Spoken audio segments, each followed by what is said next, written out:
Welcome two common academy. आज हम लोग जो सीखने वाले हैं उस चैप्टर का नाम है introduction to partnership and partnership final accounts. ये हमारे बीके का सबसे पहला चैप्टर है और एग्जाम में ये 15 मार्क्स के लिए आता भी है। अब तक आ रहा था। अभी सबसे पहले हमको सीखना पड़ेगा कि पार्टनरशिप का मतलब क्या होता है और पार्टनर्स क्या है। तो according to Indian partnership act 1932, when two or more partners come together to run a business or share a profit loss equally, it is known as a partnership. इसका मतलब होता है कि दो या दो से ज्यादा लोग एक साथ आते हैं बिजनेस के लिए तो उसे बोलते हैं पार्टनर।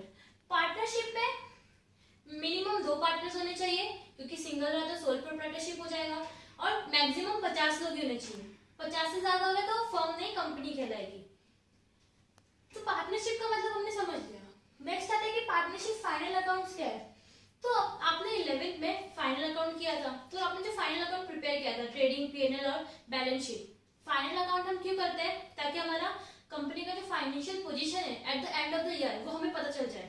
तो उसमें हमने किया था तो वो सोल प्रोप्राइटर का था।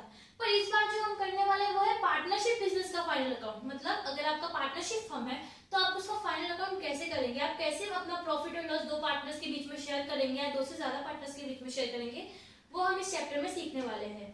तो अभी हम जो पढ़ेंगे फीचर्स ऑफ पार्टनरशिप। पहला फीचर आता है अग्रीमेंट।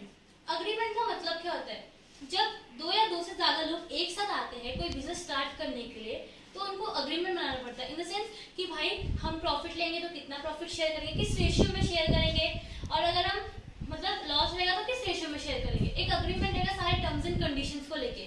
तो अग्रीमेंट हमारा ओरल भी हो सकता है, हम ओरली एक दूसरे को बोल के सब क्लियर कर सकते हैं, या फिर रिटन हो सकते हैं। रिटर्न होने का एक फायदा होता है कि कल को अगर आपका पार्टनर अपनी बातों से मुकर गया तो आप उस रिटर्न अग्रीमेंट को एज ए प्रूफ कोर्ट में दिखा सकते हो। जो अग्रीमेंट पार्टनरशिप का बनता है उसे बोलते हैं पार्टनरशिप डीड। सेकंड पॉइंट आता है नंबर ऑफ पार्टनर्स।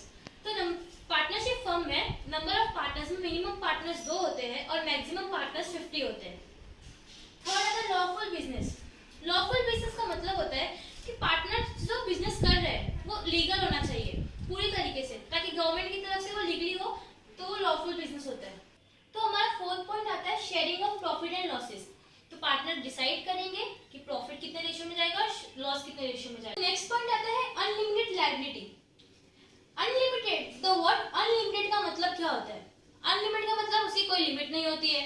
कल को जाके आपके बिजनेस में आपको लॉस हुआ, आपका पार्टनर इंसॉल्वेंट हो गया, आप बैंकक्रप्ट हो गए, कुछ भी रीजन हो, तो जो आपकी लायबिलिटी मतलब जो कर्जा है वो अनलिमिटेड हो जाएगा। आप अपना सारा बिजनेस में जो भी आपका फर्नीचर है, जो भी एसेट है, जो भी सब आप बेचने के बाद भी अगर आपकी लायबिलिटी पे नहीं कर पाते हो तो आपको अपने पर्सनल जो आपकी चीजें हैं वो बेच के आपको लायबिलिटी पे करनी पड़ेगी। अगर वो लिमिटेड होता उसका मतलब होता कि लिमिटेड का मतलब होता है कि अगर आपने बिजनेस पूरा बेच दिया, बिजनेस का सारा सामान बेच दिया और आपने लायबिलिटी पे की, फिर भी कुछ लायबिलिटी बच गई जो आप पे नहीं करता है तो आप उसे वैसे ही छोड़ देंगे। अब उसके लिए कोई भी आप पे एक्शन नहीं ले सकता। लेकिन पार्टनरशिप फर्म में आपकी लायबिलिटी अनलिमिटेड है। अनलिमिटेड में आपको अपना पर्सनल पूरा सामान बेच के भी आपको उसका लायबिलिटी चुकाना। नेक्स्ट पॉइंट आता है रजिस्ट्रेशन। रजिस्ट्रेशन करना, अगर आप महाराष्ट्र में आपका पार्टनरशिप फर्म स्टार्ट कर रहे हैं तो आपको रजिस्ट्रेशन करना कंपलसरी हो जाता है। लेकिन अगर आप महाराष्ट्र के बाहर कोई पार्टनरशिप फर्म कर रहे हैं तो रजिस्ट्रेशन आपके लिए ऑप्शनल है, आप कर भी सकते हैं और नहीं भी कर सकते। तो नेक्स्ट पॉइंट आता है joint ownership and management. Joint का मतलब क्या होता है, अब पार्टनरशिप फर्म है, आप अकेले तो है नहीं, या तो 2 पार्टनर होंगे या तो 50 होंगे। तो जॉइंट मतलब जो ओनरशिप है, मतलब आपका जो मालिकाना हक होता है वो जॉइंट है। बिजनेस पे आप सबका जितने भी पार्टनर्स हैं उनको पूरा हक है। आप कोई भी बिजनेस से प्रॉपर्टी अपने पर्सनल यूज के लिए यूज नहीं कर सकते। जॉइंट ओनरशिप मतलब सारी चीजें तो वो करेंगे, उतना जितना आपका हक है उतना उनका भी हक होगा। और मैनेजमेंट में भी, मैनेजमेंट से बिजनेस को लेके जो भी फैसले होंगे ना वो आप सबको मिलकर लेना पड़ेगा। ऐसा नहीं कि आप अपनी मर्जी से कुछ भी फैसला कर लेंगे और सबको मानना पड़ेगा, ऐसा नहीं है। आप सबको बराबर बैठ के सब डिस्कस करके सबके सहमति से आप अपना बिजनेस चलाएंगे, तो उसको हम कहते हैं joint ownership and management. Next point आता है प्रिंसिपल एंड एजेंट।